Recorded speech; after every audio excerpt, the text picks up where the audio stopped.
All right, guys, welcome back to the X Street podcast with Jerry and Jesse, and this is gonna be episode 32. 32. A lot of good things. A major, I think, if anything, the huge meat of everything is the Premier League. Yeah, the Premier League this past weekend was a surprise to say. A lot of surprising results. A lot of upsets. A lot of upsets. That was a great weekend for betting upsets, to be honest. Yeah, That's what I did. If you didn't cash in, you snoozed. yeah. Like past couple of weeks, we've been giving our picks, and we've been mostly hitting. Yeah, we give a little bit of insight. It's especially with the Man City one. We'll get into it right now, but yeah. But we're gonna start off with Atalanta versus Napoli. Huge, big fixture in the Serie A because Napoli's in first place. Atalanta's been in a great run, and Atalanta came on top. Yeah, it wasn't even close. It was 3-0 for Atalanta, and they just completely dominated the match, and it was really surprising because after the bad turn in the beginning for Napoli, they sort of turned it around and they were just like flying high with Conte. But this match just like, I don't know, has like a black cloud over Napoli right now. Yeah, especially because you think they'd have like momentum going, especially since they beat Milan in midweek. They face each other. They'll have momentum going into the Atalanta match, especially since they have they had a decent amount of time to recover because I think they faced Milan, I think Wednesday or Tuesday, I think it was Tuesday. and they played Sunday, so they had enough time for rest. And they could have made rotations too because Milan that game they kind of threw away the game. Yeah, I think I mentioned to you. I was like, they benched Leao and Christensen or Pulisic, and also the Reichnald.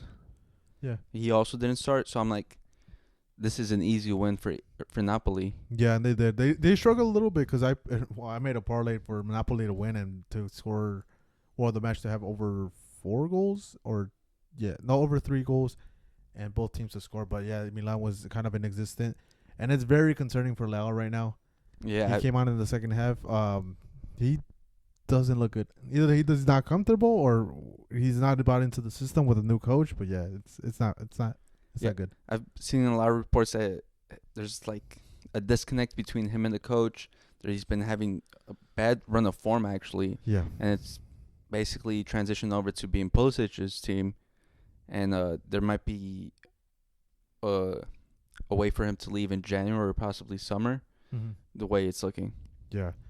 So if anything, he might be trying to force his way out, especially with like big clubs like Barca being linked to him, other Premier League teams. But we'll see how that develops because they're in 7th place right now, outside of fucking European positions. Again, still early on into the season, they have a match in hand. But yeah, this is the time where you need to get points, especially with those like big teams. You gotta step it up, or else you're not winning the title, or not even competing for European competitions. Yeah. But it's a huge hindrance on Napoli. Luckily, they had the lead to still be on top. They're only 1 point ahead of Inter Milan with 25 points, Inter 24, and Atalanta they surged up to 22 points. So yeah, it's a huge thing. They're tied right now with Fiorentina with 22 points as well, and Lazio. So it's a really close race. Juventus is right behind with 21. It's like we always said since last year Mm-hmm. or since last season, Serie A, cinema. Yeah. So. It's not one of those farmer leagues like the Premier League where it's the consistent winner. So again, it's only good for competition for that league, and it's gonna strive on bigger. Yeah, and then we'll move on to the Premier League like we were mentioning, and we'll start off with my hate finally coming through. My hate watch has finally come through, or it's been coming through more recently this season. But Arsenal losing to Newcastle 1-0. Yeah, I was gonna say it's a kind of good thing for Arsenal haters because they tied with Liverpool, they lost to Bournemouth, and now they're losing to Newcastle. It's crazy. And what did I tell you, dude? Newcastle has to win by 1 goal. If they hold the team from scoring a goal or 2, they win the match because these guys cannot score for their life. Well, that's been the problem with Arsenal this entire season. We've said their opportunity or the goal scoring chances being created are just basically set pieces, and that's it. Yeah. And it was the same this game. Yeah, that's where they capitalized, to be honest, because they Newcastle scored on early on. They scored at the 12th minute, and they had all the opportunity to the score. Let me even check how many corners Arsenal had. I don't think they had one big chance missed. They had 6 corners, so they could have scored from those. So they create those screens and everything. It didn't work out, and Newcastle came out on top. Yeah, which is always good. It's always good to see Arsenal lose. And yeah, again, it's a huge win for Newcastle trying to get back on track because they had a really bad run of form. So, sure they beat Chelsea midweek, but that's a cup game. But they lost to Chelsea in the weekend in the Premier League, Brighton in the Premier League, tied against Everton, who's battling relegation. But hopefully they get on track. But again, it's tough. You have to score more than one goal to try to get ahead in this league. Yeah. But yeah, shout out to Isak. He seems like to be the only one performing for that team.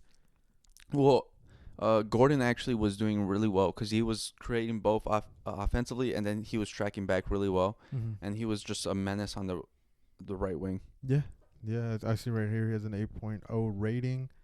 Also Hall, the left back, Hall, he played great. Yeah, Lewis Hall, he had a crucial. I want to say it was more defensively that he was really well. He was on Saka, and he gave him like no time to breathe at all. He gave him the limp at the end of the game.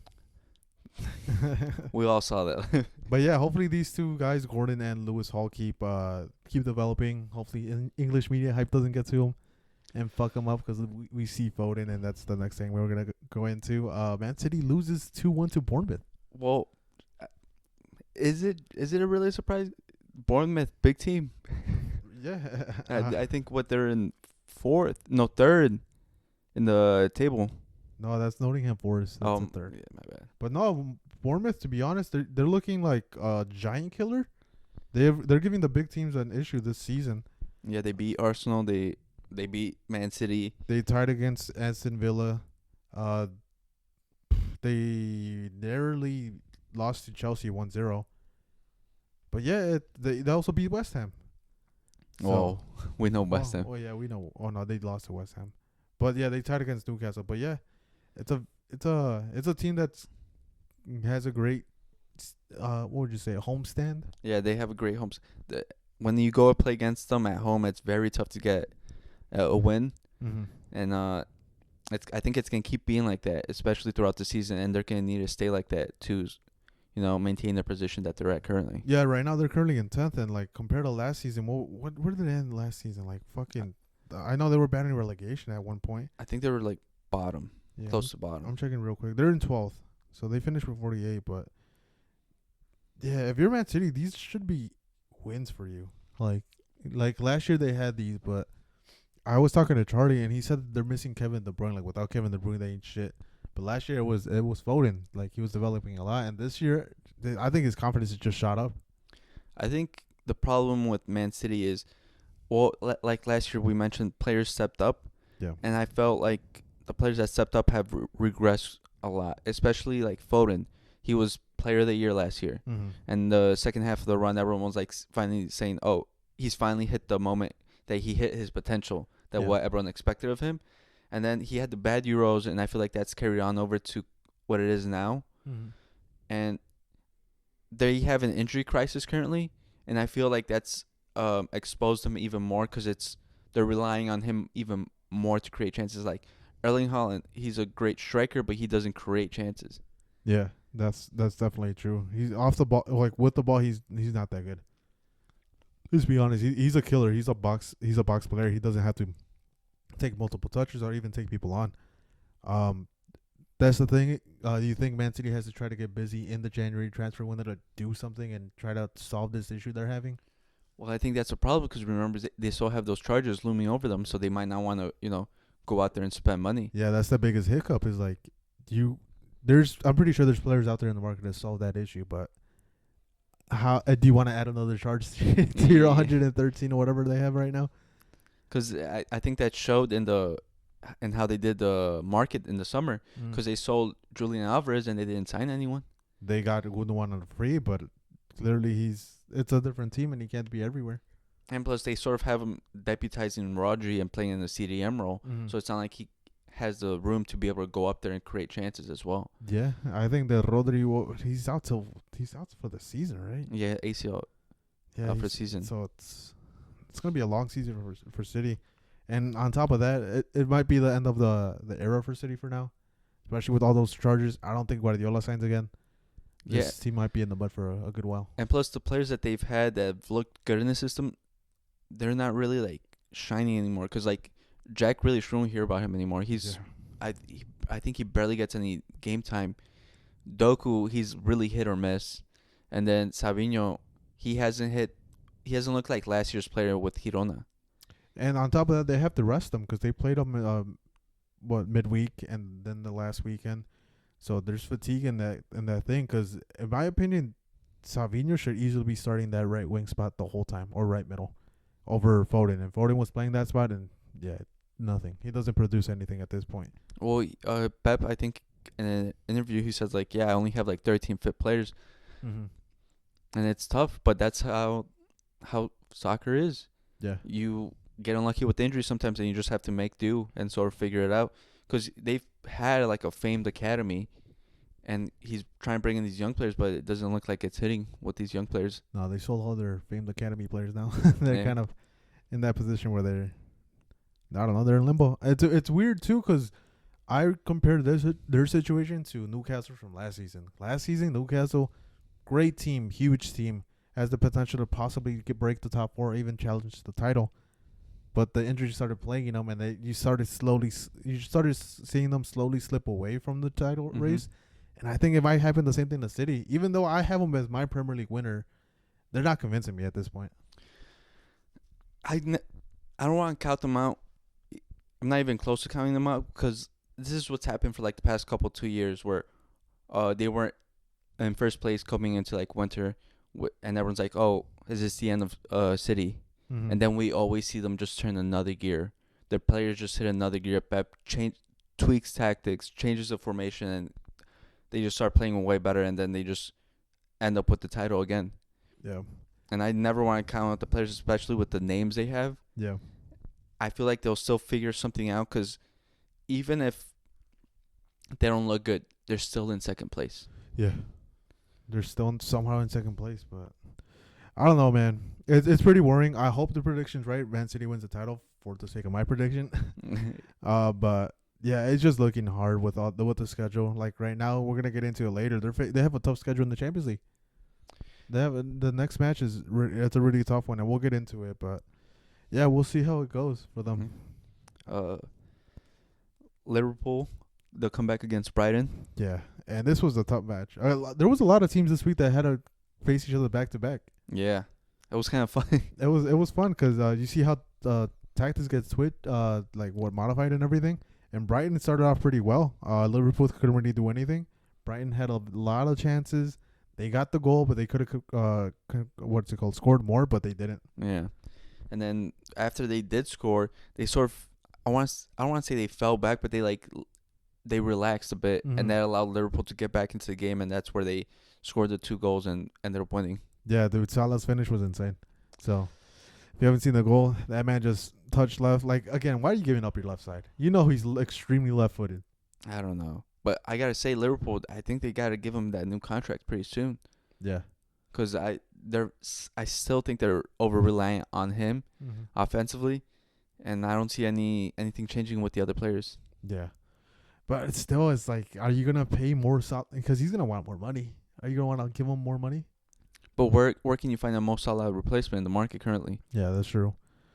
That's the battle they have to get through, but their party have to give him like an extra bonus. Be like, here, stay one more season, please. Well, it's the Saudi money that's gonna be coming in. They're gonna have to try to compete with that, and that's always hard. Yeah, that's definitely hard. I'm pretty sure with Mo Salah, with the season he's having right now, he's gonna get offered more money from last year's deal from Saudi. So, yeah, tough. But no, it's still good. Good. What's it called? It's a good game from Brighton. Yeah, it was a good game. I know they dropped a little bit from losing this match because I know they were like in the top 4 beforehand, Mm-hmm. and then from losing this, like we mentioned previously, like Nottingham Forest jumped up to 3rd, and then I think Brighton, they're like in 6th or 7th. They're in 8th right now. Oh, pretty big jump. Yeah, it's a jump. Between 3rd and what is it? Yeah, we'll go 3rd and 8th. It's a 3-point difference. Yeah. It's a compact table right now, and it's looking good, but it's still the Premier League, so Yeah, anything can happen, and Man City will probably end up winning it. Hopefully not. I like to see Liverpool win it. I'm not gonna lie. Like how Arnie Slot's playing and everything, it'll be cool to see it. see. But my problem is I can't. English fans will just ruin everything. Like Liverpool, I used to like watching them, especially like early 2010s with like Daniel Sturridge, Raheem, and like all the players I had because they were very exciting. Mm. And then they started becoming good. And I'm like, oh, hopefully they do win it. And then once they won the title, they became so annoying that I'm like, ah. You know what's funny? They started considering themselves like the best team of all time, a dynasty.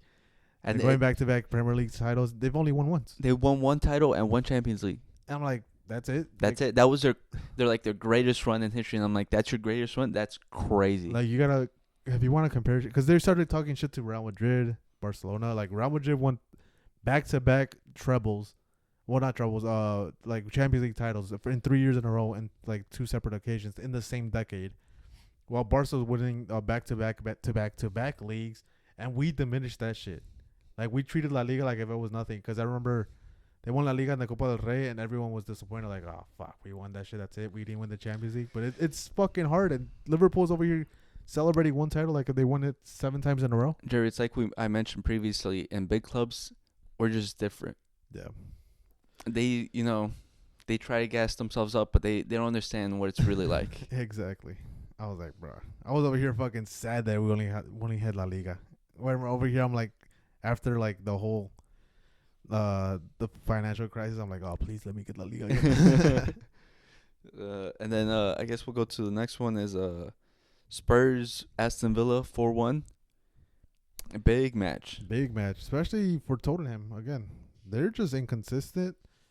1 week they score a lot of goals, the other week they can't score to save their lives, and this was end up being one of the ones they can't score.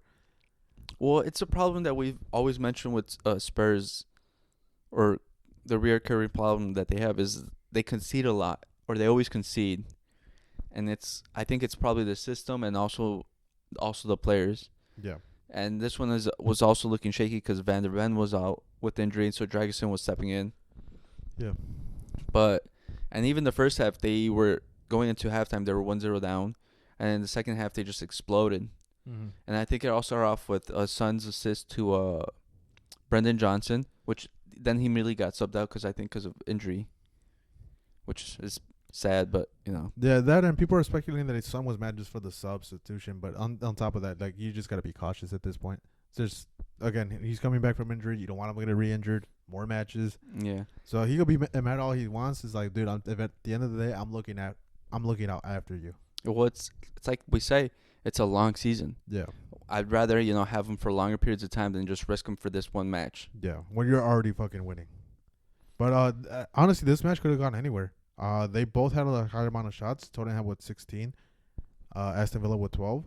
But the shots on target was the difference. Out of the 6 that Tottenham created, they got 4 as goals, and Aston Villa had 12 shots, but only 1 on target, and that's the only goal they got. But it's like we always say with Spurs, like we know they can create chances. It's just can they finish? Yeah. And that was a problem that we were having with Solanke. Mm-hmm. That he was having trouble finishing, like probably lack of confidence. It was a big money move, so there's a lot of pressure on him to deliver. And he finally scored 2 goals and showed himself to be the striker that he was supposed to be. And then also Madison's free kick was really nice. Yeah, there was a huge showing. You don't really see a lot of free kick goals this time around, but yeah, they've had 17 open play goals, which is pretty cool. Yeah, I think I mentioned they're the top goal scoring club currently in the Premier League. And the thing is, they're one of the best teams at home because they have 15 goals scored at home, only 4 conceded. Compared to playing away, they have 7 and 7. So, and as far as top players, who the fuck is it right now? Heung-min Son with the highest rating, but yeah, Brendan Johnson and Solanke are tied with as a top goal scorer for that club. So, yeah, you just need more from Solanke. Consistent. I think at minimum you need 20 goals from him to justify the price tag, and just to be consistent and try to put yourselves in that situation of like At this point they're aiming for top four. Well, also they just need someone to help take off the load from Son, Yeah. because he's been also your top goal scorer for like the past year with Harry Kane leaving. Mm-hmm. We know Richarlison's not that, Yeah. and also Heung-min Son's also been like also your like main person creating chances as well. Yeah. Because Madison's form has dipped since last year since his injury, but also Kulusevski, gotta give a shout out to him because his form's been rising. He's been playing really well since starting to play in that midfield role. Yeah. He had a really slow start, but playing in that midfield role, he's coming into what he's becoming comfortable around it. He's usually on the right side, but now Brendan Johnson kind of owns that side. Mm-hmm. And it's cool to see, especially because I've always been a huge fan of Kulusevski since he was at Juventus. Yeah. So yeah, they're slowly starting to put it together. Again, new signings, players left. Maybe they could eventually just challenge something.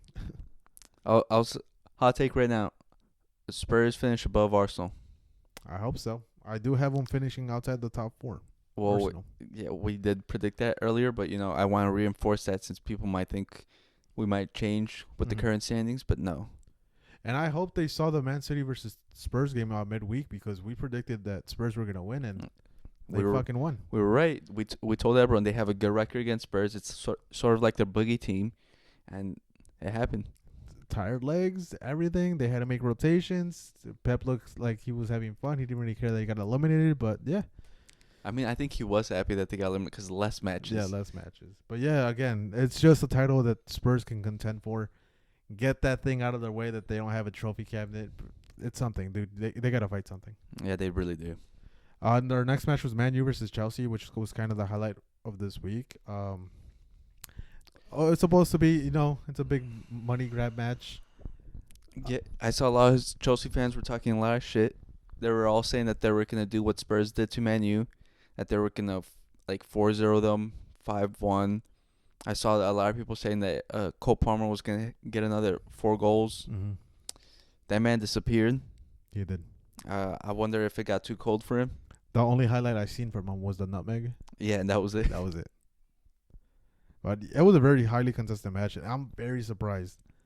Was Van Nistelrooy their solution this whole time? Did they hate Ten Hag this whole time? I told you, it's that honeymoon phase. Once you get a new manager, the players, because they're all worried about their spots, they raise up a level for a bit, and it happened. But I wouldn't say they raised their level. I feel like it was more Chelsea got dragged down to Man U's level, and they were sort of playing around the same as them. But yeah. Yeah, it was interesting because, again, I thought Chelsea was going to just dominate this match because they have a great run of form. They've challenged City. They've challenged big teams. And to come to United and just get stagnant, they don't have a proper coach right now. Again, it's like you said, I think those players just stepped up and trying to save their ass, get a good repertoire with new coach and everything, and which they just got. But I also got to complain because Chelsea, they rested their players. Their players had no excuses because midweek, like we said, their squad depth, their entire lineup was replaced, and there was a whole different team playing midweek. So they had plenty of rest. So they had no reason to be tired. And then also they have I think I saw the record for the past 10 years. They don't do well at Old Trafford. But still, with this Man United team, you have to expect to be doing well because in the Premier League right now, at home, they're -4 in goal difference. They've only scored 4 and conceded 8, and that's after this match. But again, bro, you gotta take advantage of that. Yeah, especially with the team is down, you gotta kick them while they're down. But like I said, guys, Chelsea's not that good. But yeah, if it shows them they don't have that ice. It's a Bruno Fernandes penalty. People are calling it soft, but like we've said before, it's the current form of how it's being called. Yeah, it's all being called in slow motion. So slow motion looks like a penalty. In fast time, not so much. But it is what it is. You gotta live with it. Same thing. I think Man United got a similar call the previous week. So if anything, they're making up for that. And they're starting to call those. But again, man, Chelsea, you gotta do better. And then I showed you an interesting stat about Enzo Fernandez, who's going through current baby mama issues. It's with Chelsea plays Enzo Fernandez, they win 35% of their games. When they play without him, they win 81% of the games.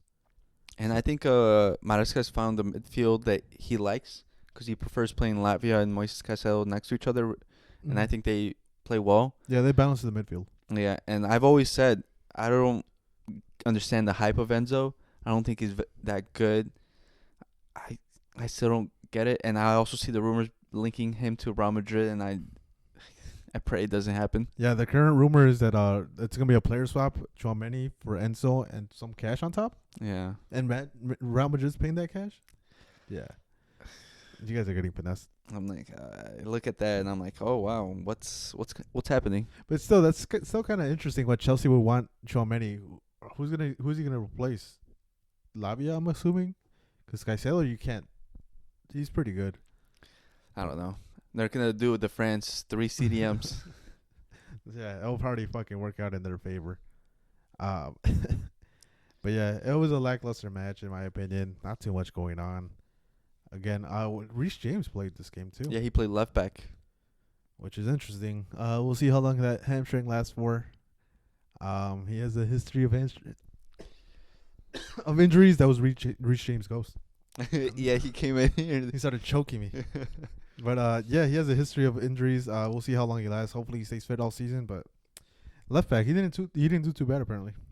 Yeah, there was a couple of misplaced passes, but I think that's just like a game fitness or like game sharpness that he has to regain from being off so much. Yeah, and then for this kind of caliber of a match on paper, he did pretty well.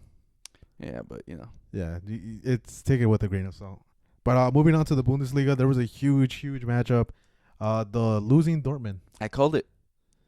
There was Dortmund versus Leipzig. I had Leipzig winning, and even the books had Dortmund as a favorite. I'm like, dude, Leipzig is in good form. Šeško is scoring. Dortmund has been losing. Leipzig started off hot. They scored first. I literally called it. I'm like 2-1 Dortmund. Šeško probably scores one goal, and then they win. Dude, Nuri Sahin's job is getting hot, and they pulled through. You should have made that a parlay, dude, because you would have won. You got the correct score, you got the goal scorer, and you got the outcome of the game. But oh my god! But yeah, as soon as they scored that goal, they started playing defensively, and they did the Nuri Sahin thing. And Nuri Sahin's like, "Oh, I've done this. This is what I did against Real Madrid. Let me just add another winger or just push forward." There was a young coach that, from his learning experience, he's like, "Oh, this is what you're supposed to do," and it worked out. And I'm glad to see that, because anyone else would have just like stayed like, no, let's stay consistent. Like, no, I saw that team moving back.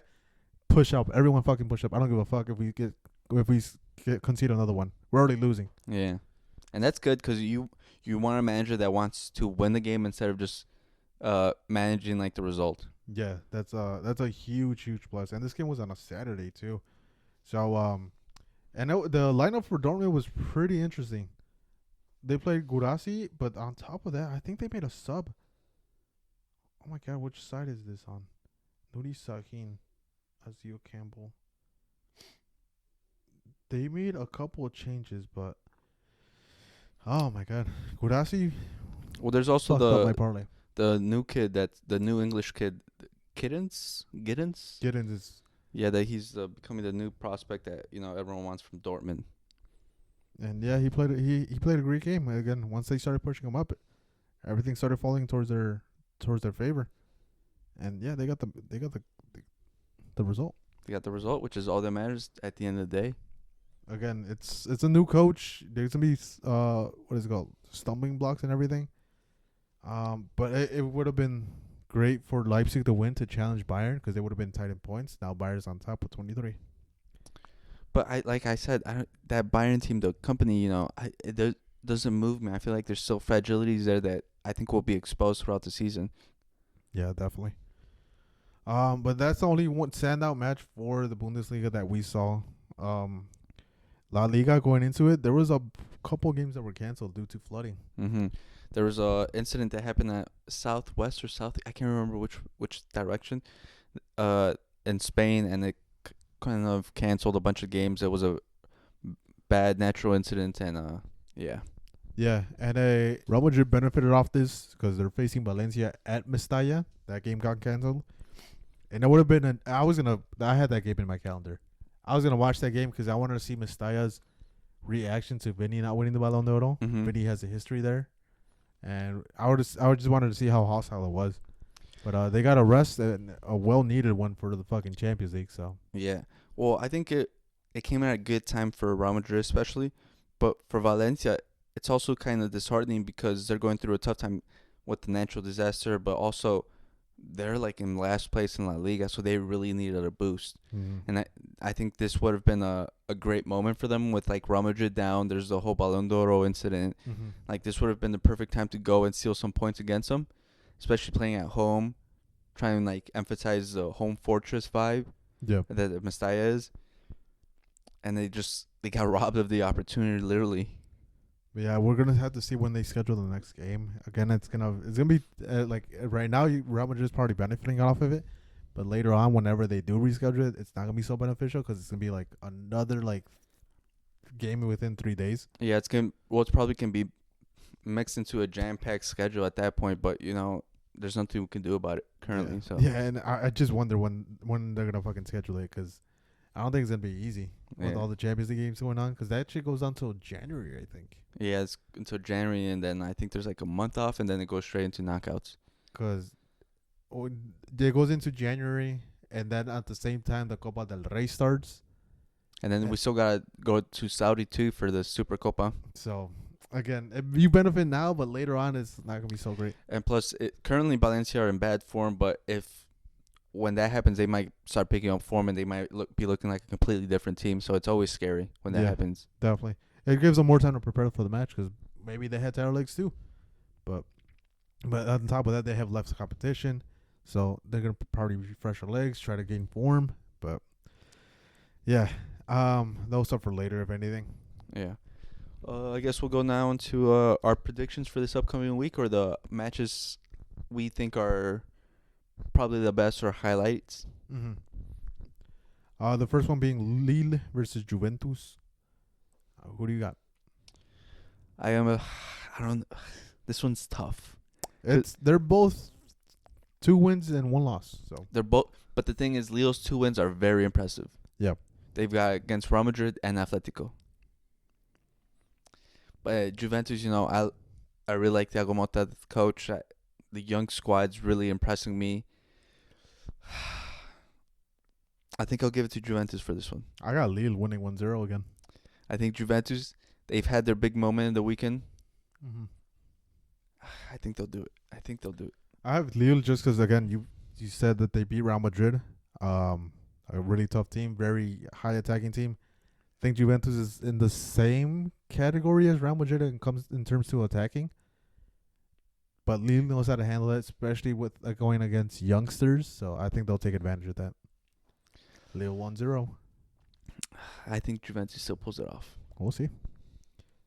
Liverpool versus Leverkusen. This is a great matchup. Yeah, both similar situations, 2-1. Oh, no, Liverpool's undefeated, but Leverkusen 2-1. I think this can be a big one, especially for Xabi Alonso, because he's been the teams has been stuttering in the Bundesliga currently. Yeah. They've had like a lot of draws. So I think he's gonna try to use this to build momentum. And he's been doing pretty well in Europa so far. Yeah. Again, it's Xabi Alonso going back to Anfield for the first time as a manager. It's a great matchup. Leverkusen's not the same team as last year. They were getting those very late winners. Oh man, honestly, I got Leverkusen because they're unbeaten in 7 away games, but I could also see a tie, so I'll take that double chance. I'm a back Xabi Alonso. I think there's Anfield hype. I don't think the atmosphere is that great, and I think they'll have leftover magic from last season and get something. Okay. The next one is Real Madrid versus Milan. Real Madrid they have a huge advantage. They had time to prepare for this match. Milan not looking so great. Leao not looking so great. It's probably an easy choice. I think Real Madrid wins. Yeah, I think Real Madrid. I think it's actually can be a big score actually, because I think with the rest of the legs that Real Madrid have, and then hopefully with them try and prove a point with everything that's happened, and then Milan just being dysfunctional. I think it's I think it's a big score. What's gonna be the score? You've I been right on these, to be honest. I think it's 4-0. Okay. Hopefully, Leo. Hopefully, bounce back, bro. This is your time, your chance to shine. This is for your resume for Barcelona. Yeah. But no, I honestly, yeah, Real Madrid's gonna win. Next one, Sporting Man City. And this is the one I personally love. Sporting is in a great spot. Haven't lost in the last 15 matches, Jesse. Have won their last 6 matches, unbeaten in 7 home games. And they're playing in, of course, Portugal and in Lisboa. Yeah. Sporting, bro. Yeah, I'm with you there. Because I think most people would gloss this over and say, "Oh, Man City clear favorites," but they're in bad form. Sporting, they're playing in Portugal, which is like so tough to win. The fans there, the atmosphere is amazing. It's one of the best in Europe. They're in really good form. Amorin's still there coaching for this one. I think he's gonna get this one, and it's gonna give him a big boost, and a lot of fans are gonna be happy when he goes over to Man U. And I think he stayed for one of this for the fixtures. Yeah, this is the last Champions League game for him.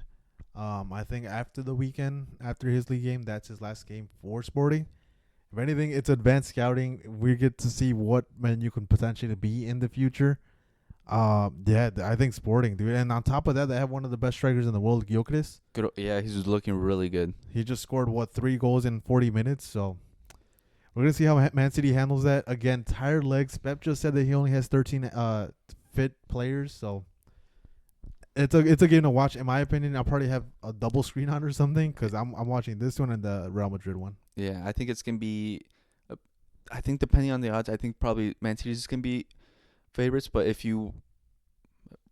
for picks, but don't blame us if it doesn't happen. But it's looking good for Sporting to get the upset. Yeah, right now the odds are in DraftKings is plus 310. That's what I got it at. I put $20 on Sporting. I believe in Sporting.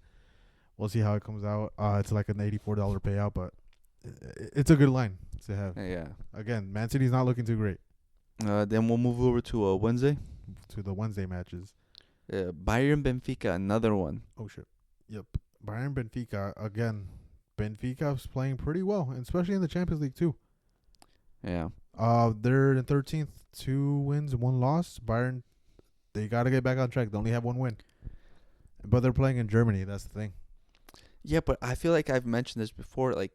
Company hasn't convinced me. He got completely schooled by Hansi Flick against Barca. Even in the league, it's not really convincing. I feel like the players are losing trust in him, or if he's had any trust, because they're showing disgruntled faces. I think it's just Jamal Musiala right now that's been carrying them, because even I feel like Mitchell Lisa is sort of faded a bit from the hot start he had. So you got Bayern? I got Benfica. You got Benfica. I got Bayern. Bayern's been pretty well at home. I think their biggest struggle is playing away. Being at home, they could get back on track. Their goal difference in the Bundesliga at home is 10-1, and of course they have an inflated one right now against in the Champions League because they only played 1 game at home against Dinamo and they won 9-1. So that's a little bit inflated, but no, it's been a fortress at home. I think they'll come up. If it was the other way around and they played in Portugal, I think Benfica has a huge advantage and wins. I think it's another upset here. I think Portugal's having a good Champions League match day. Hey, it wouldn't be a bad bet to be honest either. I don't blame you. If you're going for money, that's you could parlay the two Portuguese teams. Put those two in it. That'll probably be good, pretty decent odds. The next match is Inter versus Arsenal. Yeah, I think that's gonna be a big match for both, especially for building confidence for the upcoming weekend because I think they both have big fixtures as well. Oof. Who do you got? I gotta go Inter, bro. San Siro. Inter Milan facing a tired Arsenal without their star player. Everything's aligning for the Italians. I think they're both really bad right now. Because I think I don't know if I mentioned this, but even today, they're like I said previously, they're like the oldest team in the Serie A, but they're showing cracks. Like they're just like I don't know. If I feel like the team's sort of getting ready to break up and Mm. move on to a new version of it, and I think they're teetering on whether exploding this season or not. And but Arsenal are just Arsenal, so I hate them. So I'll go Inter. If anything, do a double chance. For me, it's Inter and a draw, but yeah. Don't cut your chickens because these teams might not score. You see Arsenal, they might play the party, Mika Merino, Declan Rice. He might do the France tactic. Yeah, just 3 DMs, 5 center backs. But I don't think Arsenal has an advantage in set pieces here because Inter Milan is pretty well. They No, play pretty well set pieces as well, so they could counteract that.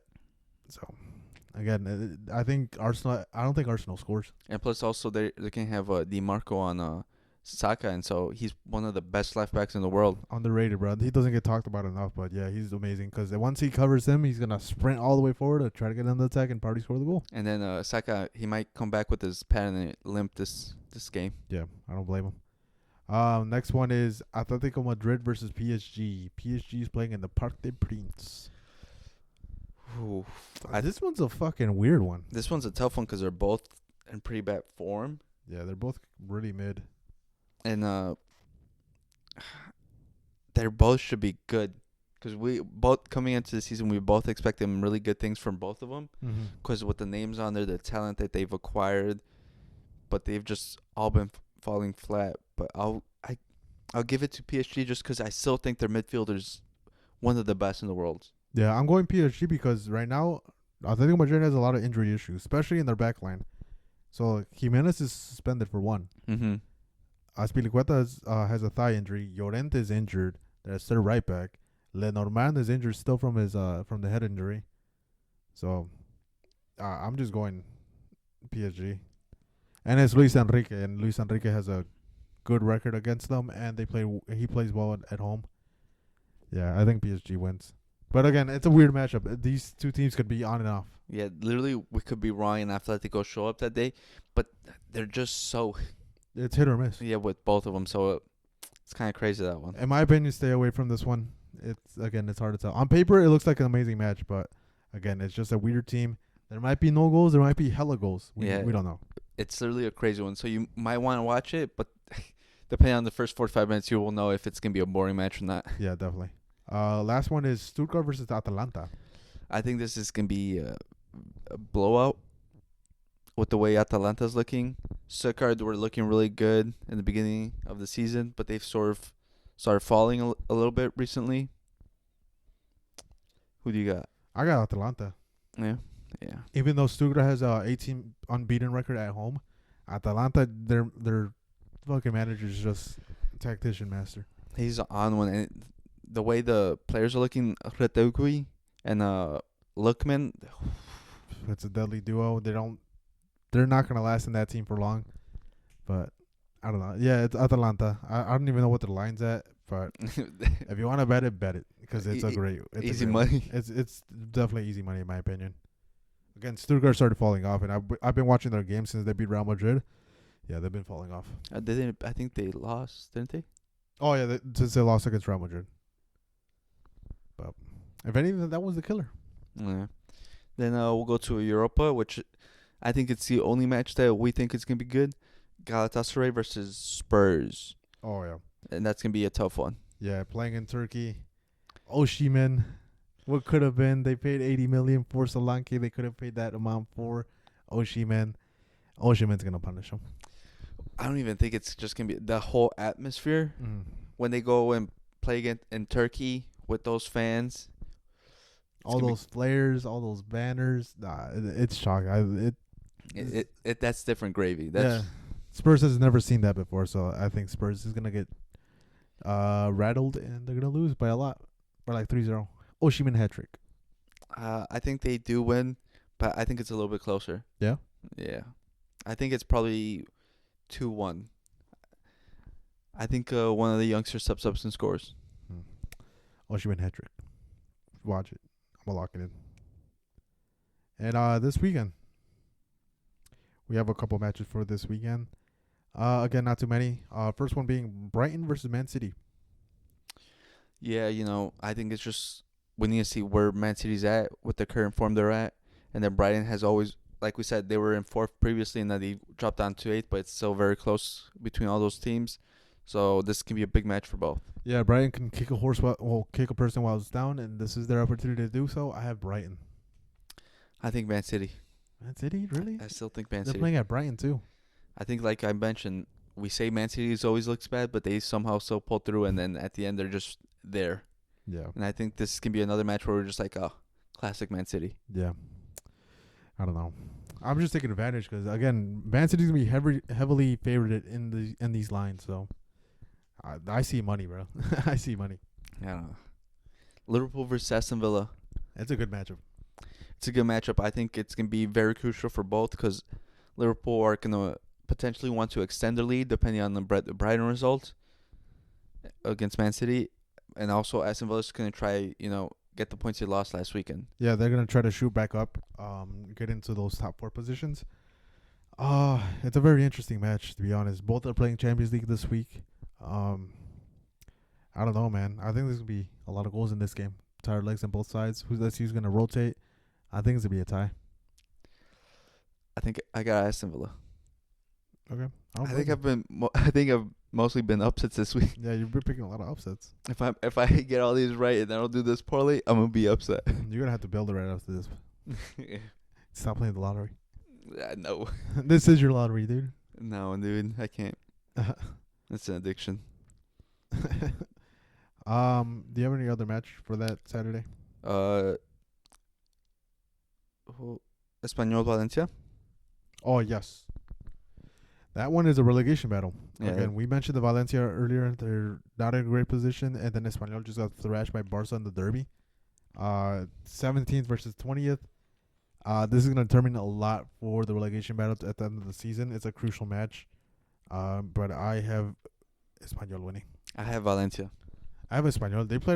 They played pretty well against Barcelona, and they scored a couple of chances. But Barcelona being the offside masters. I say Valencia just because of how we always hear stories about a natural disaster happens or something befalls a team that's outside of sports, and then they come back and they rise up. And I think Valencia's gonna use this moment and bring a joy to the city, to the area, and everything. Mm-hmm. I would be with you, but they're not playing in Valencia. That's the only thing. If it was at Valencia, I definitely believe you. Yeah, I still think they're gonna get it. We'll see. It's definitely a match I want to see. It's gonna be very, very barbaric, if anything. Yeah. Sunday. What's the match? Chelsea Arsenal. Arsenal is being the biggest headline. Chelsea. I'm not. There's no doubt. Chelsea. See, this is a tough one for me because I hate Arsenal, and I have this bias against Chelsea for my bet. I'm going with a draw. They both drop points. You're being neutral. They both drop points. I think this is the fall of Arsenal. This is their title hopes going away. Chelsea playing at Stamford Bridge gives them a big boost, especially they're going to rotate again. They have a conference league, so they're going to rotate. They're going to have that huge boost from Cole Palmer. He's going to drop a masterclass against Arsenal and show that he doesn't ghost. Well, he's been ghosting for the past couple games, so... But I think that's actually the biggest problem that Chelsea have is that they're playing at Stamford Bridge. Stamford Bridge is notoriously one of the smallest stadiums in the top flight, and I think that's going to jeopardize them because I think Arteta's going to play so defensively he's going to tighten up the space, which there's not a lot of in Stamford Bridge, and that's going to make Cole Palmer miss again. And I think it's going to end a 1-1 draw with a set piece from both teams. And I have an interesting stat. Arsenal haven't lost to Chelsea in their last 6 meetings. They have 5 wins and 1 draw. Yeah, it's another draw. I'm telling you. So it's definitely an interesting thing. I didn't know Stamford Bridge was one of the smallest venues. But yeah, it gives you a lot of perspective. I might think about this one before I actually make a bet then. Yeah. Like that brings up a good point. Like just narrowing the spaces down, playing 6 center backs. Yeah, 6 center backs, 3 DMs, and then Saka up front. Yeah, Saka up front, trying to do something. But yeah, I'll go with Chelsea. Yeah, think it's a draw, guys. And the last one I have is Real Sociedad versus Barcelona. Uh, Or do you have another one? Betis Celta Vigo. Betis Celta Vigo. Yes, we'll get to that one. It's a 7 a.m. match too, which fucking sucks. Yeah, I think it's a tough one because they're both good teams. They've both kind of fallen off from, form a little bit, but they're like, I think it's gonna be good. Yeah, it's gonna be a good one. Iago Aspas is back after his red card. I think he could have definitely done damage to Real Madrid if he was there, but sadly he wasn't. I still think if you're gonna bet a game and you don't want to bet a winner or a loser, bet on the over on this game. They both score a lot of goals. To give you perspective, Betis has scored 11 goals in the last 5 matches.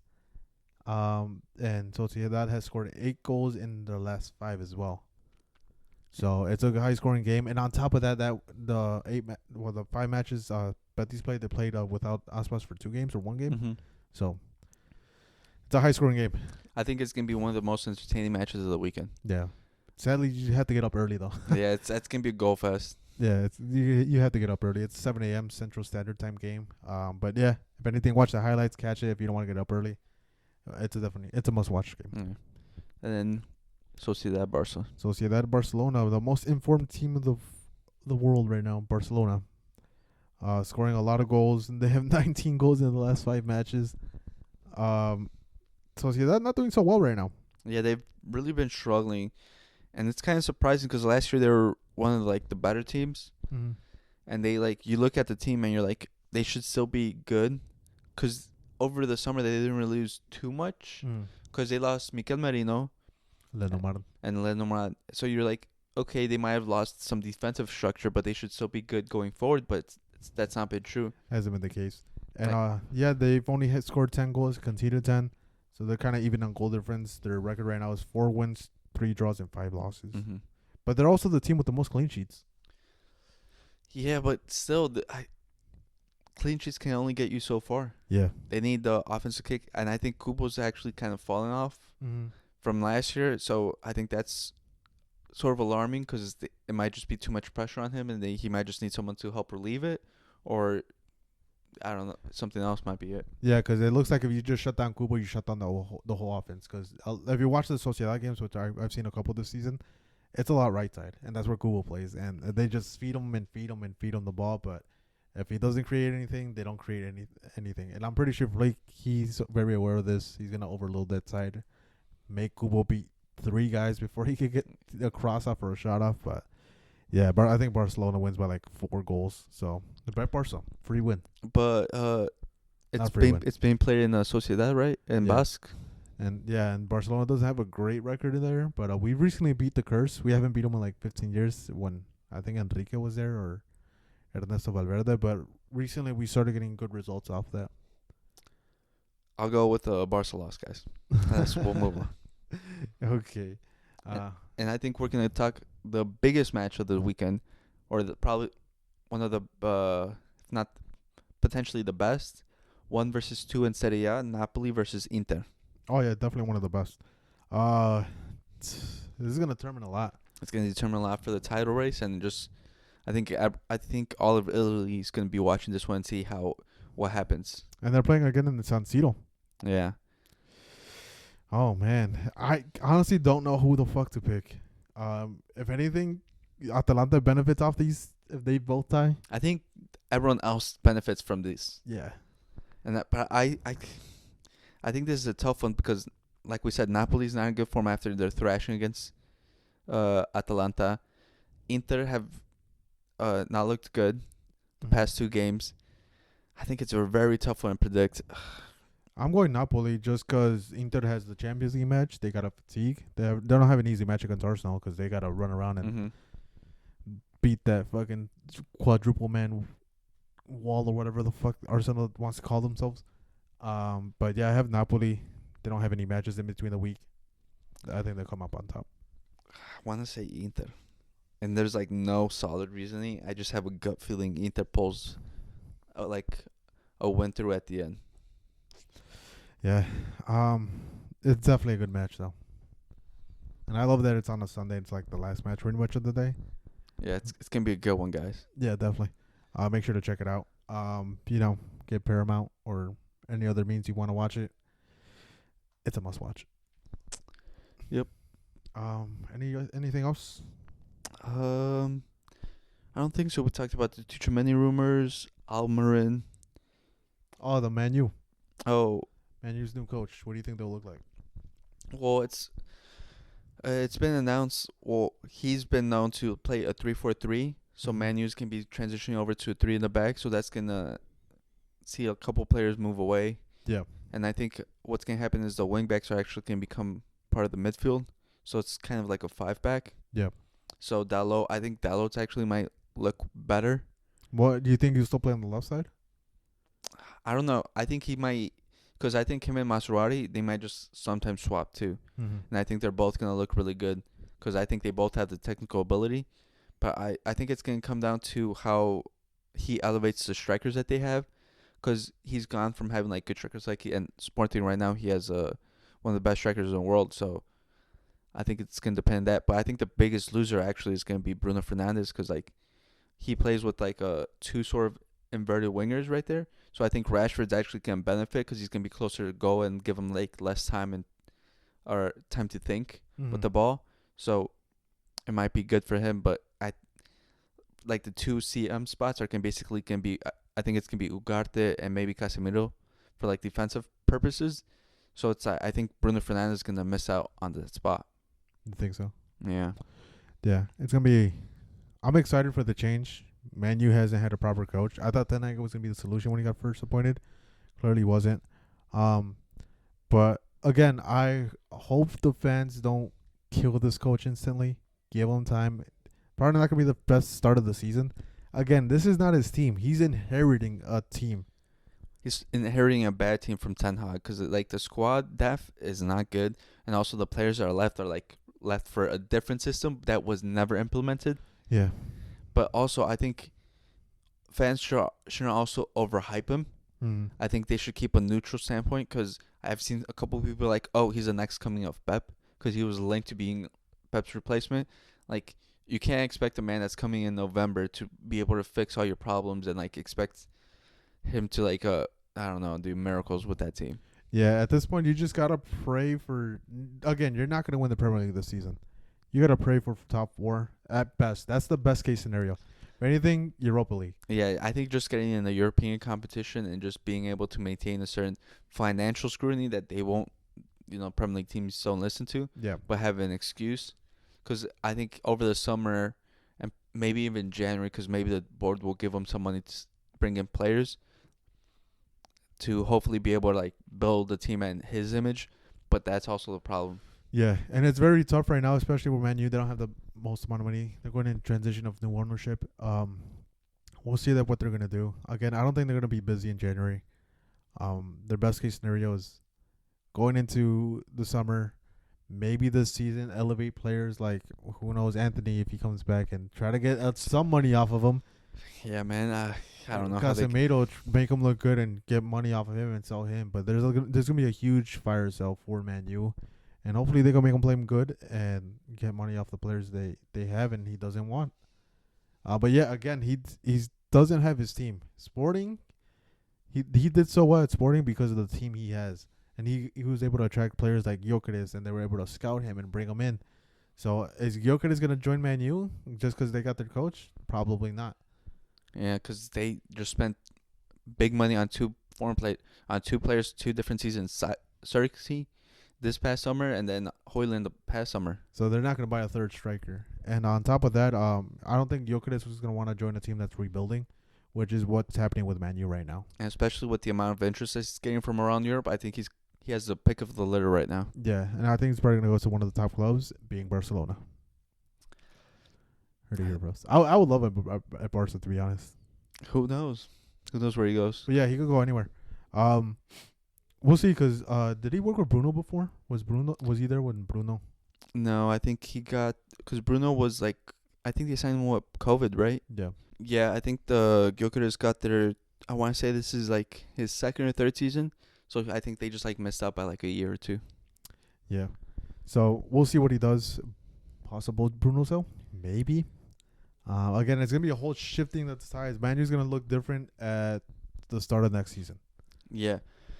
Well, This season they're just trying to solve whatever this is. I think it was such a mistake to keep Ten Hag if you're just gonna do this. Like they should have done fired him in the summer and allowed new coach a chance. Even Ruud van Nistelrooy, they should have just I think potentially just let him carry on. Yeah, till the end of the season, because Man U had to pay like an extra like 11 million to get this coach, and on top of that, like I think the rumor was that Man U was looking for a coach. They couldn't find a suitable one, so they just decided to stick with Ten Hag, and they continued the search until August, and then that's when August said like, oh yeah, you're gonna be the coach, and like solidified it, and but then they ended up firing him, which sucks because my prediction was that he was gonna stay till the end of the season, then get fired. So there goes my prediction. Yeah. Another question, Jerry. Is Nottingham Forest legit No, since they're in third? no. I don't think we're gonna get another Leicester City situation. But they are they're doing pretty well for themselves. I think I've seen people say that they're legit, but I want to say it's just they've had an easy schedule so far. They've lucked out with the scheduling and they haven't had to play the big teams so far. And I think we mentioned or like we're talking this off screen. Their upcoming December schedule looks hard. It's tough. And it's even starting right now because this weekend they're facing Newcastle. After international break, they're facing Arsenal. Mm-hmm. December 4th, their first December match is going to be versus City. Then it's Man U. Then it's Aston Villa. Brentford away. Tottenham. Tough. And I think that's where we're going to see them fall drastically. Yeah, and it's going to be make or break for them. But honestly, compared to what they did last year, it's a pretty well-rounded spot where they're at. Last year they were at 17, so they were battling relegation. They pretty much have more than half the points they had last season, so they're out of the relegation zone. If anything, they saved themselves that. But yeah, so far so good. They had an easy first half of the schedule, but we'll see how well they do in that gauntlet. Yeah, it sucks, bro. It's always those couple teams that like surprise you, like in November and December, like especially in the Premier League, to see like, oh, they're there. Yeah, but then you're like, you look at the schedule and you're like, oh, that's why they're there. Yeah. And then you look up the upcoming schedule like, oh, they're going down real quick. Yeah, but I don't know. Especially with the Leicester type of season, people I think are overhyping it. Because you know how Leicester was like, oh, December they have the title. They have the lead, but let's see how long they keep it. But I think the difference between Leicester and I think it's crazy to compare them is that when you would look at Leicester, you're like, this is a good team. Yeah. You look at Nottingham Forest, you're like, it's all right. But when you looked at Leicester, you're like, oh, Jamie Vardy looks legit. Mahrez looks talented as hell. And then Conte was just like, no one could believe he was real. Because that man was basically two players on the field. Yeah. And right now, their top goal scorer is Christian Wood. He has 8 goals. So we'll see if he's kind of legit. Other than that, the next top goal scorer they have is Hudson-Odoi, and he has 2. So they're relying on Christian Wood. Hopefully they can keep creating chances. But again, they got to go through those big teams, probably snatch a couple points. Again, if you're one of those big teams, you're kind of scared of Nottingham because of that reason. They're so high up in the table. Mm-hmm. They could probably steal a point or two, a point or 3 against one of the big teams. Arsenal maybe, Man City, tired legs. I'm telling you, it's if anything, it might be all on Nottingham's benefit with all these games for the other big teams. Well, yeah, because it helps them because they build so much confidence. And it's always dangerous when you're going up against a confident team. Yeah. Because they're just going to come at you and not give you a chance. And that's very dangerous. And again, if you're the coach and you're planning for these matches, you got to tell your players, we're going for it. Mm-hmm. We're facing these top teams. They're the ones that are predicted to win. They have all the money. Let's go attack. Well, then again, all the money. They also spent a lot of money too. But you just got to go for it. You can't play defensive. You can't sit back. After you score the first one, go for the second one. Yeah. So that's how you got to play those matches and take, take examples from Bournemouth. And there you go. Yeah.